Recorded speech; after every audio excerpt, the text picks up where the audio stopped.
नमस्कार। The deep dive में आपका स्वागत है। आज हम फिर से कोरोना वायरस पर जो बातें हो रही हैं उन पर गौर कर रहे हैं, खासकर इसका जो नया वेरिएंट है JN.1 उसके संदर्भ में। जी। हमारे पास एक YouTube वीडियो का विश्लेषण है। ये स्वास्थ्य समृद्धि चैनल पर है, सुजॉय चौधरी का। इसका टाइटल है कोविड JN.1 वेरिएंट, लक्षण, प्रतिरोध और नेचुरोपैथी परामर्श, संपूर्ण तथ्य। तो हमारा मकसद है कि इस वीडियो में JN.1 वेरिएंट, इम्यूनिटी मतलब रोग प्रतिरोधक क्षमता और जो प्राकृतिक चिकित्सा का नजरिया है उससे जुड़ी जो मुख्य बातें हैं वो समझें और आपके सामने रखें। बिल्कुल। तो चलिए देखते हैं कि ये वीडियो इस नए वेरिएंट के बारे में क्या कहता है और हाँ, 2020 के जो अनुभव थे उनसे क्या सीखने की बात करता है। हाँ, ये दिलचस्प रहेगा। तो सबसे पहले JN.1 वेरिएंट, इस वीडियो में इसके बारे में क्या खास जानकारी दी गई है? हाँ, तो वीडियो बताता है कि JN1.1 वो असल में SARS-CoV-2 वायरस का ही एक सब वेरिएंट है। जैसे ओमिक्रॉन था, उसके बाद ये एक और रूप है, समझ लीजिए। ओके। वीडियो इस बात पर जोर देता है कि हालांकि ये खबरें थोड़ी चिंता तो पैदा करती हैं, पर जानकारी रखना जरूरी है। ये वही मूल वायरस का ही एक वंशज है जो समय के साथ बदलता रहता है। वायरस तो बदलते ही हैं। सही बात है। और लक्षणों के बारे में क्या ये पिछले वेरिएंट से कुछ अलग है? वीडियो क्या कहता है इस पे? लक्षण? हाँ, लक्षण जो बताए गए हैं वीडियो में वो काफी हद तक जाने पहचाने से ही लगते हैं। जैसे बुखार के साथ नाक बहना या सर्दी लगना, सूखी खांसी होना, गले में दर्द या खराश महसूस होना, फिर वो थकान या कमजोरी लगना, सर दर्द, नाक बंद होना। हाँ, ये तो सुने हुए लगते हैं। हाँ बिल्कुल। कुछ लोगों में पेट की गड़बड़ी या दस्त की शिकायत भी हो सकती है और कुछ मामलों में गंध या स्वाद जाने की बात भी कही गई है। हालांकि वीडियो ये भी कहता है कि शायद ये उतना आम ना हो जितना पहले था। अच्छा, तो लक्षण कमोबेश वही हैं, पर क्या वीडियो इसकी गंभीरता पर भी कुछ कहता है? मतलब ये कितना सीरियस है? हाँ, इस बात का जिक्र है वीडियो में कि कुछ जो शुरुआती रिसर्च या स्टडीज हुई हैं उनके हिसाब से JN1 शायद हमेशा पिछले वेरिएंट्स जैसे डेल्टा था या जो शुरुआती कोविड-19 था उतना गंभीर ना हो। ओके, ये तो थोड़ी राहत की बात है। हाँ, पर वीडियो इस बात पर बहुत जोर देता है कि इसका मतलब ये कतई नहीं है कि इसे हल्के में लिया जाए। बीमारी का खतरा तो है ही, और किसी भी वायरल संक्रमण की तरह ये उन लोगों के लिए ज्यादा परेशानी खड़ी कर सकता है जिनकी इम्यूनिटी कमजोर है। हाँ बिल्कुल। या जिन्हें पहले से कोई स्वास्थ्य समस्या है। तो मतलब सतर्कता जरूरी है, ऐसा वीडियो का मानना है। ये एक जरूरी बात है। सतर्क रहना तो हमेशा ही ठीक है। अब वीडियो 2020 के अनुभव पर वापस जाता है और इम्यूनिटी के महत्व पर, जैसा आपने कहा, काफी जोर देता है। यहाँ बात थोड़ी दिलचस्प हो जाती है जब वो अलग-अलग लाइफस्टाइल वाले लोगों की तुलना करता है। इसके बारे में थोड़ा और बताइए। हाँ, ये वीडियो का एक मुख्य हिस्सा है। वीडियो 2020 के उस दौर को याद दिलाता है जब कोरोना का डर बहुत ज्यादा था। वीडियो ये दावा करता है कि उस समय ये देखा गया, खासकर ग्रामीण इलाकों में, कि जो लोग शारीरिक मेहनत ज्यादा करते थे, जैसे मजदूर या किसान, उनमें कोरोना का डर और संक्रमण की दर दोनों ही शहरी या जो गतिहीन जीवन जीते हैं उनकी तुलना में कम थी। अच्छा, ये तो वाकई दिलचस्प अवलोकन है। हाँ, वीडियो इसे एक महत्वपूर्ण अवलोकन मानता है। और वीडियो इसका कारण क्या बताता है? ये अंतर क्यों था? इसके पीछे तर्क क्या है? वीडियो के अनुसार इसका सीधा संबंध है मजबूत इम्यूनिटी से। वीडियो ये तर्क देता है कि जिन लोगों का जीवन शारीरिक श्रम से जुड़ा था, जो नियमित रूप से धूप में काम करते थे और जिनका मिट्टी से संपर्क होता था, उनकी जो प्राकृतिक रोग प्रतिरोधक क्षमता थी वो ज्यादा मजबूत थी। वीडियो में सुजॉय चौधरी इस जीवन शैली की तुलना उन लोगों से करते हैं जिन्हें वे अति शिक्षित कहते हैं। अति शिक्षित, इसका मतलब? हाँ, यहाँ उनका मतलब शायद उन लोगों से है जो बौद्धिक काम ज्यादा करते हैं, फिजिकली कम एक्टिव रहते हैं, एसी में ज्यादा समय बिताना, धूप से बचना। वीडियो में फैट कल्चर जैसा शब्द भी इस्तेमाल हुआ है। अच्छा। शायद इसी निष्क्रिय बैठे रहने वाली जीवन शैली के लिए। और हाँ, जंक फूड और प्रोसेस्ड खाने का जो चलन है उसे भी कमजोर इम्यूनिटी से जोड़ता है वीडियो। तो एक तरह से वीडियो आधुनिक शहरी जीवन शैली की आलोचना कर रहा है और उसे कमजोर इम्यूनिटी का कारण बता रहा है। हाँ, कुछ ऐसा ही नजरिया लगता है वीडियो का। उसका मुख्य संदेश ये उभरता है कि 2020 में जब आधुनिक विज्ञान वैक्सीन और इलाज खोजने में लगा था, जो कि जरूरी भी था, नो डाउट, तब भी व्यक्तिगत स्तर पर सबसे बड़ा हथियार लोगों की अपनी इम्यूनिटी ही थी। सही बात है। वीडियो प्रतिकार मतलब इलाज से ज्यादा प्रतिरोध मतलब बचाव पर बल देता है। उसका कहना है कि 2020 का सबक यही है कि बीमारी होने पर इलाज तो लेना ही है, लेकिन असली जीत बीमारी को आने से रोकने में है। और इसका रास्ता मजबूत इम्यूनिटी से होकर जाता है। ये वीडियो का केंद्रीय तर्क है। ये एक बहुत महत्वपूर्ण बिंदु है। तो अगर इम्यूनिटी इतनी ही अहम है तो इसे बढ़ाने के लिए क्या व्यावहारिक सलाह दी गई है वीडियो में? मतलब नेचुरोपैथी के नजरिए से क्या सुझाव है? हाँ, इस पर वीडियो काफी विस्तार से बात करता है, कई प्राकृतिक तरीकों की सिफारिश करता है। सबसे पहले आहार पर बहुत जोर है। आहार, क्या खाने की सलाह है? विटामिन सी से भरपूर चीजें जैसे नींबू, संतरा, आंवला, जो खट्टे फल होते हैं। ओके। इसके अलावा अपने किचन में जो आसानी से मिलते हैं, तुलसी के पत्ते, अदरक, दालचीनी, काली मिर्च, हल्दी, लहसुन। हाँ, ये तो सब घर के मसाले हैं। बिल्कुल, इनका नियमित सेवन करने को कहा गया है। वीडियो बताता है कि ये सब प्राकृतिक एंटीऑक्सीडेंट्स हैं और इम्यूनिटी बढ़ाने में मदद करते हैं। इन्हें कच्चा खाएं, जूस में डालें या काढ़ा बनाकर पिएं, ऐसी सलाह है। और मौसमी फल सब्जियों के बारे में क्या? आजकल वो भी कम खाते हैं लोग। हाँ, बिल्कुल सही कहा आपने। वीडियो मौसमी और स्थानीय मतलब सीजनल और लोकल फल सब्जियां खाने पर बहुत बल देता है। वो चीजें जो उस मौसम में स्वाभाविक रूप से उगती हैं और आपके आसपास आसानी से मिल जाती हैं। और इसके विपरीत प्रोसेस्ड फूड, पैकेट बंद चीजें, जंक फूड, ज्यादा चीनी, ज्यादा नमक, इन सब से बचने या बहुत कम करने की सलाह है। अच्छा। वीडियो का तर्क है कि ये चीजें शरीर पर बोझ डालती हैं और इम्यूनिटी को कमजोर करती हैं।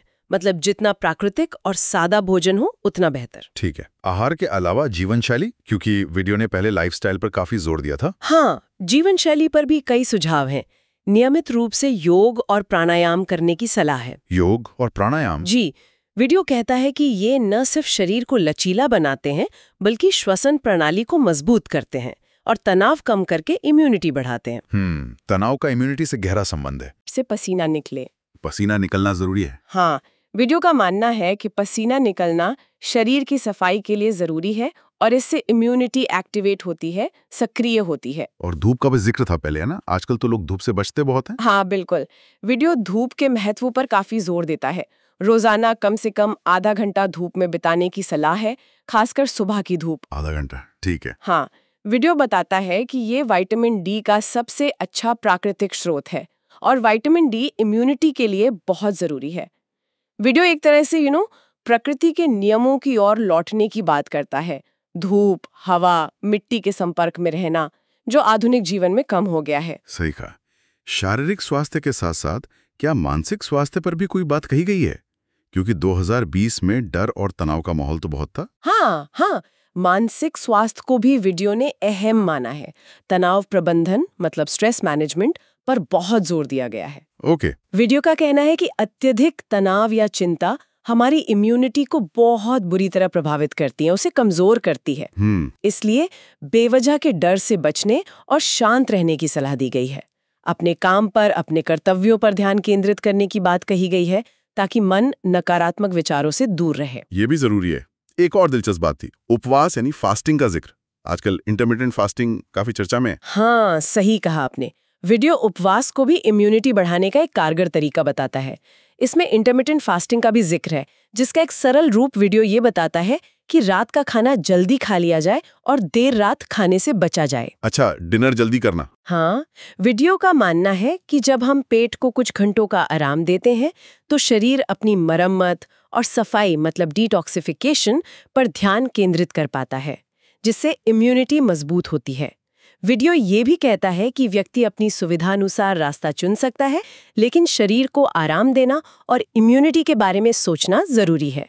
तो कुल मिलाकर वीडियो का नजरिया ये है कि आहार, व्यायाम, धूप, मानसिक शांति और यहाँ तक कि उपवास, ये सब मिलकर शरीर की अपनी रक्षा प्रणाली को स्वाभाविक रूप से मजबूत करते हैं।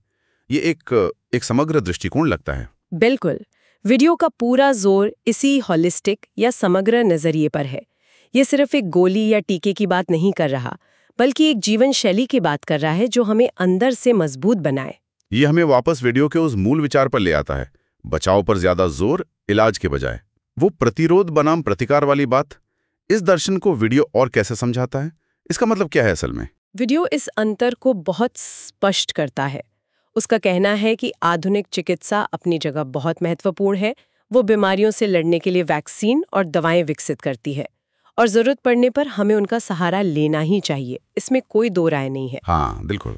लेकिन वीडियो ये तर्क देता है कि हमें सिर्फ बीमार पड़ने का इंतजार नहीं करना चाहिए। हमारी असली जिम्मेदारी है अपना प्रतिरोध यानी बचाव का किला खुद मजबूत करना।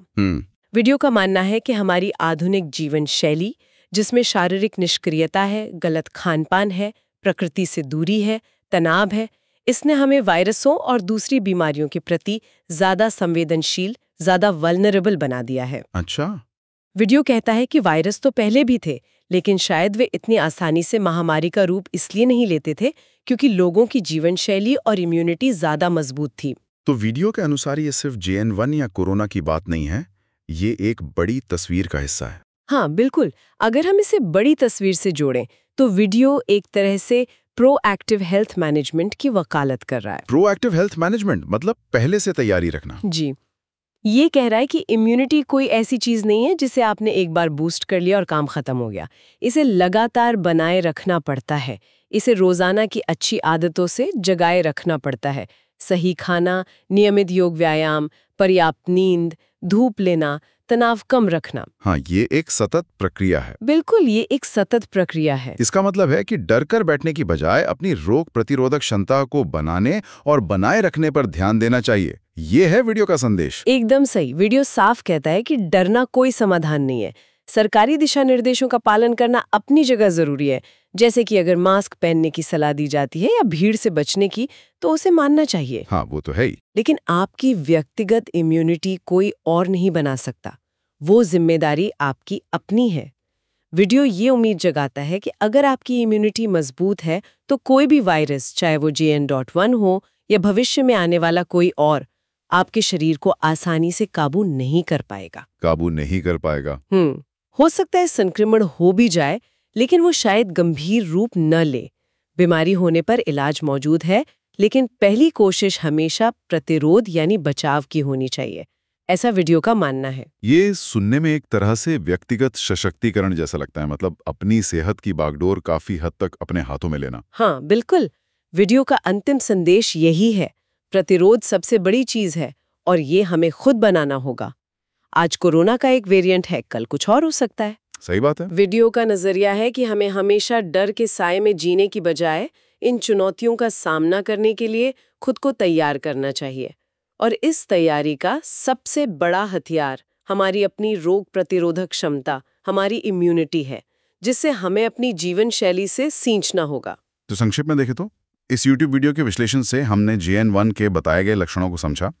हमने 2020 के अनुभवों से इम्यूनिटी के महत्व पर वीडियो के विशिष्ट नजरिए को जाना, खासकर वो शारीरिक श्रम और प्राकृतिक जीवन शैली बनाम गतिहीन जीवन शैली वाला कॉन्ट्रास्ट। हाँ। और हमने शरीर की रक्षा प्रणाली को मजबूत करने के लिए दी गई विस्तृत प्राकृतिक सिफारिशों पर भी बात की, जिनमें आहार था, विटामिन C, मसाले, मौसमी भोजन, परहेज, जीवन शैली, योग, व्यायाम, धूप, मानसिक स्वास्थ्य, तनाव प्रबंधन, डर से बचाव और उपवास भी शामिल था। जी। और सबसे बढ़कर प्रतिरोध यानी बचाव को प्रतिकार यानी इलाज से ज्यादा प्राथमिकता देने के दर्शन को समझा। हाँ, ये सभी बिंदु उस वीडियो के मुख्य संदेश को दर्शाते हैं। वीडियो का जोर स्पष्ट रूप से प्राकृतिक जीवन शैली अपनाने और व्यक्तिगत जिम्मेदारी लेने पर है, ताकि हम बीमारियों के आने का केवल इंतजार न करें, बल्कि पहले से ही अपना बचाव मजबूत रखें और ज्यादा लचीले बने, रेजिलिएंट बने।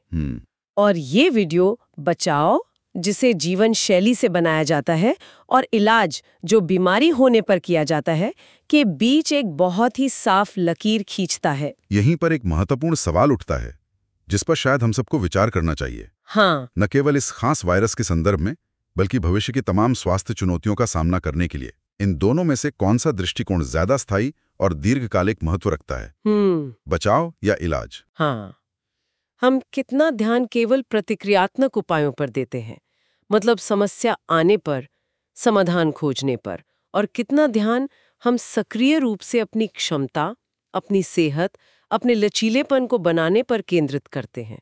क्या हमें प्रतिरोध पर कम से कम उतना ही या शायद उससे भी ज्यादा जोर नहीं देना चाहिए जितना हम प्रतिकार पर देते हैं? ये सवाल वीडियो हमारे सोचने के लिए छोड़ जाता है। ये वाकई एक गहरा विचार है, सोचने वाली बात है। इस विस्तृत चर्चा के लिए धन्यवाद। धन्यवाद।